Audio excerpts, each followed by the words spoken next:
अस्सलाम वालेकुम नाज़रीन, मैं हूं शेख रहमत अली, आप देख रहे हैं क्राइम टुडे न्यूज़। नाज़रीन, एसओटी महेश्वरम पुलिस ने बालापुर से 2 लोगों को गिरफ्तार किया, हनीफ शाह और सिद्दीक शाह।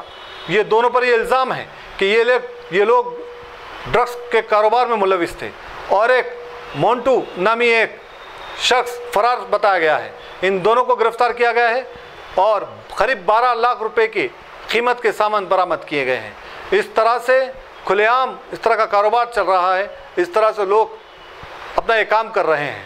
हालांकि पुलिस लगातार ऐसे लोगों को पकड़ने की कोशिश कर रही है, अलग अलग टीमें बनाई हैं और आखिरकार ये दोनों पुलिस के हाथ चढ़ गए और पुलिस इनको गिरफ्तार कर ली।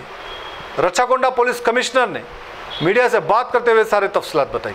देखते हैं रिपोर्ट।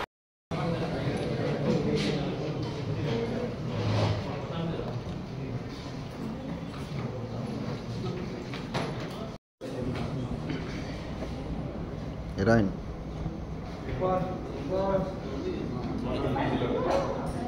Orang ini mana?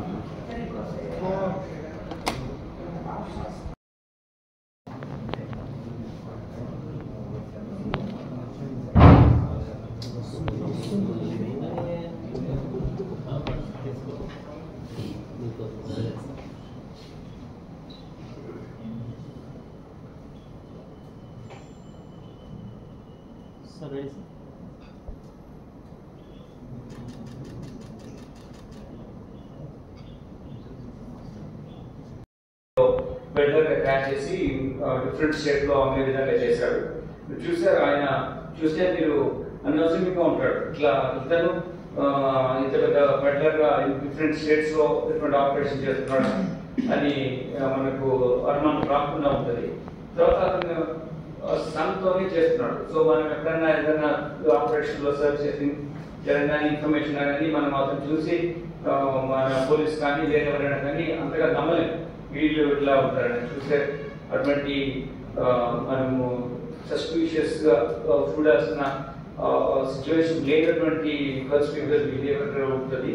దానివల్ల వాళ్ళు ఈజీగా డిఫరెంట్ స్టేట్స్ కు స్ప్రెడ్ అయ్యి ముంబై లాంటి ప్లేస్ లో అమ్మడం, మధ్యప్రదేశ్ నుంచి రాజస్థాన్ రూట్స్ నుంచి కూడా వీళ్ళు ఆపరేట్ చేసి హైదరాబాద్ లో కూడా అమ్మడానికి వచ్చారు. అంటే వీళ్ళు గాంజా లాంటి యాక్టివిటీ అయితే మీకు చాలా సార్లు మనం పడుతున్నాం. బట్ హెరోయిన్ 100 grams చాలా important. Only particular group of addicts ఈ కన్జ్యూమర్స్ కే తీసుకుంటారు కాబట్టి higher level of receivers, higher level of consumers కోసం అమ్మడానికి కోసం ఇక్కడ రావడం జరిగింది. ఇట్లా వీళ్ళు వచ్చినప్పుడు ముఖ్యంగా అక్కడ నుంచి ట్రాన్స్పోర్ట్ అవుతూ బస్సులో ఎక్కువ వస్తున్నారు. ప్రైవేట్ బస్సెస్ మీద మన నగరానికి వచ్చి ఇక్కడ ఉన్నటువంటి వాళ్ళ పాత కాంటాక్ట్స్ లో కానీ వీళ్ళను మాట్లాడి ముంబై నుంచి కూడా ఉన్నటువంటి కాంటాక్ట్స్ లో వీళ్ళు మన ఇతర ప్రాంతాల వాళ్ళు కానీ మధ్యప్రదేశ్ ప్రాంతం వాళ్ళు కానీ ముంబై వెళ్ళినప్పుడు అక్కడ కనెక్షన్ లో ఉన్నట్టు వాళ్ళతో ఇక్కడికి ఇంటరాక్షన్ ఉంటూ ఇక్కడ కొత్త వాళ్ళను కానీ లేకపోతే ఎగ్జిస్టింగ్ వాళ్ళతో కాంటాక్ట్ లో ఉండాలని ఉద్దేశంతో చేస్తున్నారు. వీళ్ళు both peddlers and kind of ఇక్కడ ట్రాన్స్పోర్ట్ చేస్తున్నారు, వాళ్ళు అడిక్షన్ లో ఉన్నారు. అంతేకాకుండా ఇంపార్టెంట్ నెట్వర్క్ బిల్డ్ చేయడంలో కూడా they are playing important role.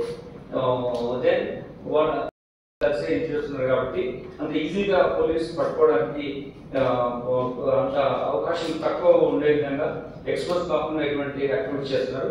But still వాళ్ళు ఆ స్టేట్ లో పట్టుబడ్డారు కాబట్టి వేరే స్టేట్స్ లో యాక్టివిటీ చేయాలి. ఇప్పుడు మనకి పట్టుకున్న తర్వాత మళ్ళీ ఇంకో స్టేట్ చూస్ చేసుకునే అవకాశం ఉంటుంది కాబట్టి ఇంకొక యాక్టివిటీలో వేరే ఎవరు ఉన్నారో వాళ్ళు కూడా పట్టుకొని ఎంటైర్ నెట్వర్క్ ను అన్రావెల్ చేస్తాం. Thank you. Like spreading everywhere, like water ఎక్కడ డౌన్ ఉంటే అక్కడ వెళ్ళిపోతుంది కదా. అట్లనే ఎవరు ఏ ప్రొఫెషన్ లో కన్స్యూమింగ్ హ్యాబిట్స్ ఉంది ఉన్న వాళ్ళందరూ ఉంటున్నారు. అంటే రకరకాల కొందరు స్టూడెంట్స్ లో గాంజా లెవెల్లో కొందరు ఉంటున్నారు కన్జంప్షన్ లో. డిఫరెంట్ ప్రొఫెషనల్స్ మనీ ఎక్కువ ఉన్న వాళ్ళు different kind of drugs costliest drugs తీసుకొచ్చి అడిక్షన్ లో ఉంటున్నారు. కాబట్టి ఇది అన్ని బాక్స్ ఆఫ్ లైఫ్ ను చేస్తుంది. సొసైటీలో ప్రతి ఒక్కరు దీనివల్ల ఎఫెక్ట్ అవుతున్నారు. స్టూడెంట్ జరిగింది నెట్వర్క్ బిల్డప్ చేశారా సార్ ఇక్కడ? ఇక్కడంటే ఇప్పుడు ప్రయత్నం చేస్తున్నారు. ఇంతకుముందు వచ్చిన పరిచయాలు ఉన్నాయి కాబట్టి ప్రయత్నం చేస్తున్నారు. ఎక్కువ ముంబైలో కేసెస్ ఎక్కువ అవుతాయి. ముంబైలో కేసెస్ సార్ హైదరాబాద్ రిసీవర్స్ ఇక్కడ మన రాసుకోవడం అంటే ఈ సేల్లో మేము రివ్యూ చేయలేము. ఎందుకంటే అంతే చాలా ఆపరేషన్ అంటే మీరు ఇప్పుడు ఇంట్లో పట్టుకున్న అతను మానుకోని అతను పడుతున్నాడు. అతను మన ప్రీవియస్ కేసులో కూడా నేరస్తుంది. సో మనం ఈ సిచ్యువేషన్ లో అందరినీ రివ్యూ చేస్తే ఫర్దర్ మనం చేసే యాక్షన్ కనెక్టివిటీ మిస్ అవుతుంది. కాబట్టి అది మేము కాంట్ రివీల్ చేస్తారు. అతనే మెయిన్ సప్లైయర్ అక్కడ నుంచి ఇది మధ్యప్రదేశ్లో ఉంటాడు. అతను అక్కడ నుంచి సప్లై చేస్తుంటాడు.